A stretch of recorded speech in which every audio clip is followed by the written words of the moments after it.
The meeting started at 9. By 9:10, I didn't have a job anymore. There were 10 of them around that table. People I'd hired back. People I'd covered for. People who used to call me at midnight when a client was threatening to walk, because they knew I'd be awake, because I was always awake, because somebody in that family had to be. The vote went around the table like a plate being passed at dinner. Nobody looked at me while they raised their hand. My cousin Daniel didn't. My Aunt Patricia didn't. Even Marcus, who I'd promoted myself, kept his eyes on the table's edge like there was something written there he needed to read carefully. 10 hands. Mine stayed in my lap. My father didn't raise his hand either. He didn't need to. He just looked at me, the way he used to look at me when I was 12 and had broken something I wasn't supposed to touch. And he said it quietly, like he was doing me a favor. "We think it's time for someone else to lead. I want to tell you I said something. That I stood up, that I had some line ready, the kind you rehearse in the shower without admitting you're rehearsing it. I didn't. I just sat there with my hands in my lap and listened to Patricia's pen clicking against her folder, this small, bored, administrative sound, like we were closing out a budget line and not ending 3 years of my life. 3 years earlier, this company had 4 months of payroll left in the bank. I know that number exactly. 4 months. I'd seen the account myself. Now it was the most profitable it had ever been in 60 years of existing. And that was the part nobody in that room wanted to say out loud. That the reason they were voting me out wasn't because I'd failed. It was because I hadn't. To understand how that room got so cold, you have to go back to before I was the problem. Back to when I was just the son who left. My grandfather built the company out of a single warehouse and a delivery truck he didn't fully own yet. By the time I was born, it had 4 buildings and a name people in our city recognized without thinking about it, the way you recognize a stop sign. My father ran it after him. I grew up walking through the floor on weekends, watching him shake hands with men twice his age, learning early that the company wasn't really a company. It was a verdict on whether you belong. I left anyway. Got a finance degree, then a job at a firm in another state, then another job, better, faster, none of it involving anyone who shared my last name. I told myself that was ambition. Some of it was. Some of it was just wanting to be good at something nobody had given me. The call came on a Tuesday. My father's voice had a register I'd never heard him use, not commanding, not disappointed, just thin. He said the bank had sent a letter. He said the word covenant like it was a diagnosis. He asked me to come home, and when I hesitated, he said something that I think he'd been saving, because it came out too smoothly to be improvised. "You're the only one who can fix this." I told him I needed to think about it. I thought about it for 11 days, which is a long time to think about something you've already decided. He gave me what I asked for before I'd finished asking, full operational authority, no committee, no relative looking over my shoulder pretending to co-sign decisions. I should have noticed how easily he gave that away. Authority is cheap when you don't believe the company is worth fighting over anymore. I walked the floor on my first day back and counted 41 people on payroll doing work that should have taken 19. Some of them I'd grown up calling uncle. It wasn't competitors that had nearly killed the company. I want to be clear about that, because for a long time I assumed it would be some bigger player undercutting us, some shift in the market we'd been too slow to see. It wasn't that. It was us. I found it almost by accident, going through fuel records for a fleet that was supposedly running half-empty most weeks. A truck logged 11 deliveries on a Saturday the warehouse was closed. I sat with that single line for almost 20 minutes before I understood I wasn't looking at an error. I ordered a full audit. Quiet at first, I told myself I was hoping to find nothing. I found everything. Invoices for consulting work nobody could describe when I asked them directly. A fleet maintenance account that had paid for 3 separate family vacations. My Uncle Russell, listed as Director of Regional Operations, a title that existed nowhere in any reporting structure, who hadn't set foot in a warehouse in 4 years. My cousin's husband on payroll as a logistics consultant, who worked, as far as I could tell, exactly 0 hours a week, and had the decency to at least look uncomfortable when I asked him to walk me through a project he'd supposedly delivered. The number, when the accountant finally put it in front of me, was just over $2 million across 3 years. Not stolen in one motion, bled out slowly, in amounts small enough that no single person ever had to feel like a thief. I didn't show the number to my father right away. I sat with it the way you sit with bad news about someone's health, before you have to be the one to tell them. The firings happened over 6 weeks, not all at once, though it felt that way to the people on the other end of them. Russell first, because he was the easiest to prove and the hardest to forgive. Then 2 cousins whose jobs had apparently consisted of forwarding emails. Then my cousin's husband, who asked me almost gently, like he genuinely wanted to understand, "Is this really how you want to do this?" I didn't answer him directly. I just told him the severance terms and let him decide what kind of question that was. My father supported it. Reluctantly is the word, though I think reluctant undersells how much it cost him. He sat across from me the night I fired Russell, his own brother, and didn't say anything for a long time. And then he said, "Do what you need to do," in a voice that made it sound like he was handing me a weapon he didn't want to look at. I built rules after that. Real ones. Attendance that meant something. Reviews that weren't theater. KPIs tied to actual output instead of actual surname. None of it was complicated. It was the kind of structure any company with no family in it would have had a decade earlier. You'd think people would be relieved to finally have clarity. Instead, I became, almost overnight, the villain of a story I thought I was the hero of. The results came fast enough that even I was surprised. Revenue climbed for the first time in 5 years. 2 major clients who'd quietly started shopping around came back once they saw invoices that finally made sense. Costs dropped 14% in 1 quarter just from closing accounts that had never needed to exist. The board made me CEO formally 6 months in. My father stood up at that meeting and said a few words about legacy and continuity that I don't fully remember, because I was watching the faces around the table instead of listening to him, and most of those faces weren't smiling. I told myself that was fine. I told myself gratitude was never the point. I was wrong about that eventually, but not yet. The whispers started small enough that I almost didn't register them as anything. A comment from my aunt about how success had changed me. A joke at a cousin's birthday dinner about how I needed an appointment to talk to my own family now. I laughed along with most of it, because it sounded, on the surface, like the normal static of being criticized by people who'd lost something they'd never earned. It took me longer than it should have to notice the pattern underneath the jokes. Every comment circled back to the same complaint, dressed in different clothes. Not that I was wrong about the company, that I'd forgotten what family was for. At Sunday dinners, my mother started seating me next to my father instead of across from him, like she was trying to keep me contained inside a smaller, safer part of the table. Patricia asked more than once in front of everyone whether there was any way to bring Russell back, just in some smaller capacity for his pension. I said no every time. Each time I said it, the silence afterward got a little longer. I didn't understand then that I wasn't being asked a logistics question. I was being tested for loyalty, and failing it once a week over pot roast. Daniel arrived back from wherever Daniel had been. Nobody was ever entirely specific. About 8 months into my time as CEO. My cousin, 2 years older than me, the kind of charming that doesn't require effort because nobody's ever asked it of him. He didn't apply for a job. He didn't need to. He showed up at a family barbecue, and within an hour was telling Patricia's husband he thought the company had lost its soul. And within 2 hours, half the table was nodding like he'd said something nobody else had the courage to. He never criticized me directly. That wasn't his method. He just talked warmly, generously about how things used to be when family looked out for family, when nobody needed a performance review to prove they belonged somewhere they were born into. He made the old corruption sound like warmth. He made my audit sound like a betrayal of something sacred. I watched him do it and told myself it didn't matter, because results don't lie, and Daniel had never run so much as a lemonade stand. I didn't yet understand that in that family, results had never been the thing that mattered most. Comfort was, and I was the one who'd taken it away. It was Marcus who told me about the dinners. Not directly, Marcus wasn't built for directness, but in the careful way he avoided certain names in our Tuesday meetings, the way his eyes moved when I mentioned scheduling a board update. I didn't push him.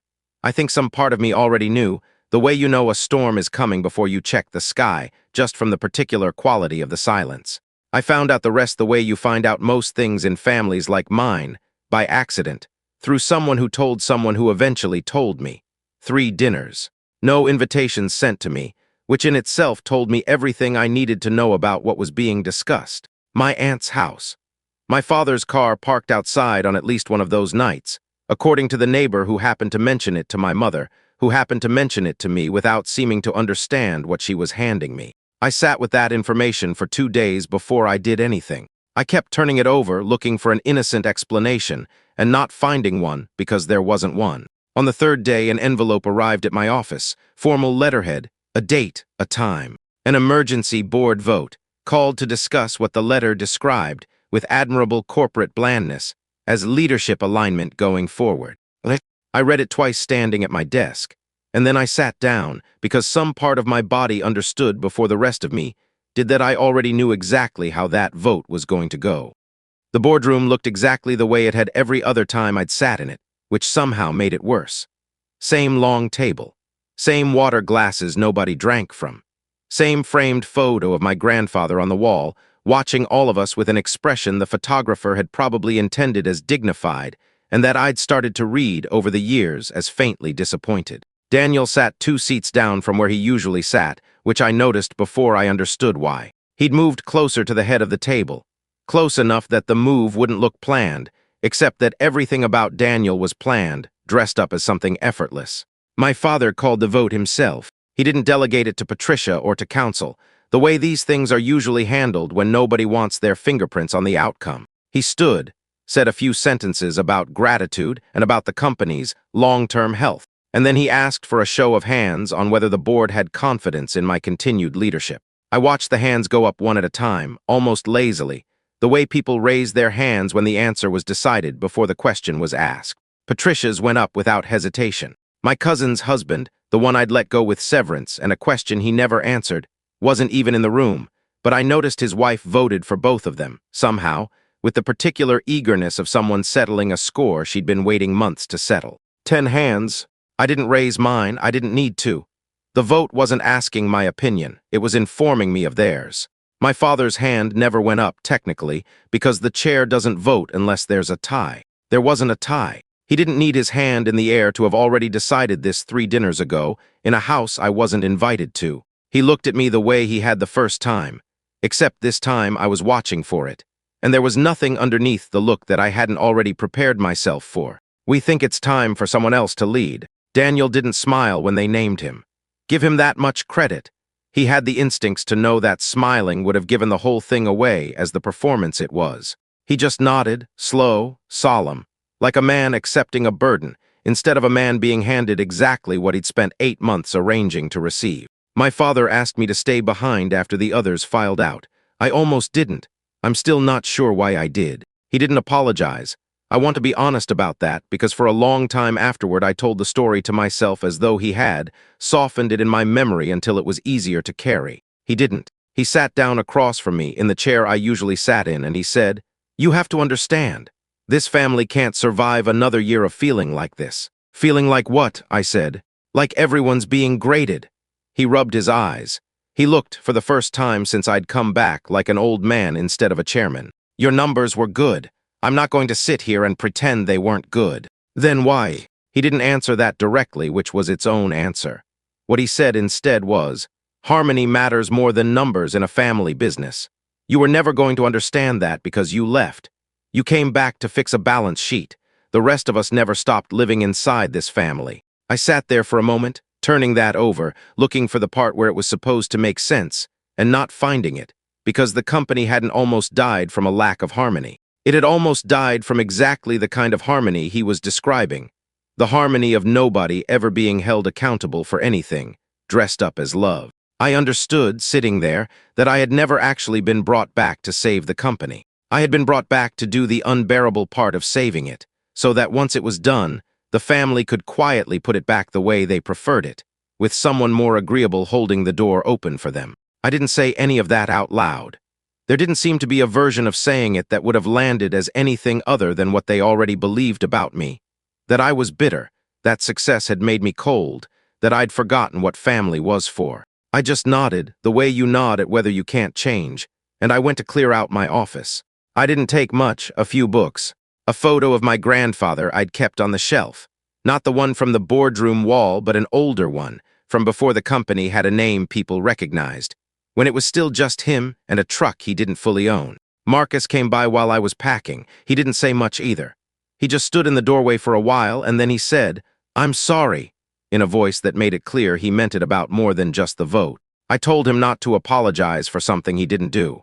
He looked like he wanted to say something else, and didn't, And I understood that, too. There were things he could say to me in this building, and things he couldn't, not yet, not while he still worked here. A few others stopped by, quiet handshakes. One woman from receivables, who'd been with the company longer than I'd been alive, hugged me without saying anything at all, which told me more than any speech could have. I left through the front doors instead of the loading dock, which I'd never done before. And I don't know why it mattered to me that day that I leave that way, except that it did. The old system came back faster than even I expected. Russell was reinstated within a month, with a new title, and I heard later a small raise as a kind of apology for the inconvenience. The KPI reviews disappeared within a quarter. The fleet maintenance account, the one that had quietly paid for 3 vacations, was active again by spring. I heard about most of this secondhand, from Marcus mostly, who stayed in touch in the careful, deniable way people stay in touch with someone the family has decided to be cautious around. He didn't editorialize much. He just told me what was happening and let me draw my own conclusions, which I appreciated, because the conclusions weren't hard to draw. The 2 major clients who'd come back when the invoices started making sense noticed, within 2 quarters, that the invoices had stopped making sense again. One of them called me directly. They'd kept my number, which told me something about what they'd actually been buying from the company all along, and it wasn't the company's name. I didn't ask for the business. I want to be precise about that because I know how the story sounds when I tell it the other way. They called, I picked up. The company I started was small at first, deliberately so. A warehouse half the size of the smallest one my grandfather had built. 11 employees, 6 of whom had worked for my family's company and left within the same season I had, for reasons they were each careful to describe as personal until they trusted me enough to stop pretending. It grew the way things grow when nothing underneath them is rotten. No family vacations charged to a maintenance account. No directors of nothing in particular.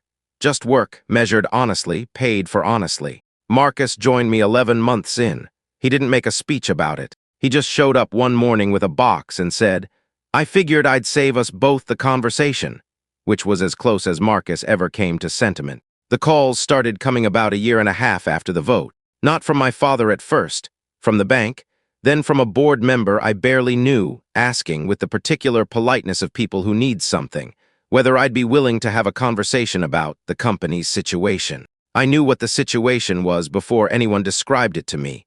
Marcus had already told me most of it. Debt climbing back toward the number it had been at before I came home the first time. 2 more covenant warnings. A line of credit the bank was no longer willing to extend without seeing changes nobody currently running that company was willing to make. My father called himself eventually when the board members hadn't gotten anywhere. He didn't dress it up the way he had the first time. There was no, "You're the only one who can fix this," just a tired, smaller version of his voice, asking if we could talk. We met at a diner instead of the office, which felt deliberate on his part, like he was trying to have this conversation as a father instead of as a chairman, even though I understood by then that those 2 things had never really been separate for him. He offered me the CEO position back, ownership stake, full control, no committee, the same terms he'd given me 3 years earlier, except this time there was nothing underneath the offer except need. I let the silence sit for a while before I answered, not for effect, but because I genuinely wanted to know what I felt, and it took me a moment to find it. "No," I said. He looked like he'd expected anger. He didn't seem prepared for how quiet I actually was. "I'm not punishing you," I told him, which was true. "I just don't think that company exists for me to save twice." 2 years after the vote, the company was sold, not for what it was worth at its best, for a fraction of that, to a holding group that kept the name on the building for exactly as long as it took to finish absorbing the client list, and then didn't. Most of the family lost their positions in the sale, the ones who'd had positions to lose. Russell, I heard, took it the hardest, though I can't say I spent much time thinking about how Russell felt. Daniel had left before the sale even closed. Nobody seemed entirely sure where he went. Patricia mentioned, at some family gathering I wasn't at but heard about afterward, that he was exploring opportunities, which is the kind of phrase families use when they've stopped expecting an honest answer and have decided to stop asking. My company, by then, employed 211 people, in a building 3 times the size of the one I'd started in. None of them shared my last name, and all of them, as far as I could tell, had earned exactly what they had. My father visited the new headquarters about 6 months after the sale. He hadn't asked to come, Marcus had mentioned, almost as a courtesy, that he'd reached out, and I'd said it was fine, more out of habit than enthusiasm. He walked through slowly, looked at the floor, the people, the systems running the way systems run when nobody's stealing from them. I watched him take it in with an expression I recognized, because I'd worn a version of it myself once, a long time ago, walking through a building that wasn't mine yet, wondering if I'd ever get to build something like it. We ended up in my office. He looked out the window for a while before he spoke. "Could you have saved the company?" he asked. "The real one if we'd let you stay." "I already did," I said, "once." He didn't say anything to that, so I let the rest of it land in its own time. "You were the ones who destroyed it." He didn't argue.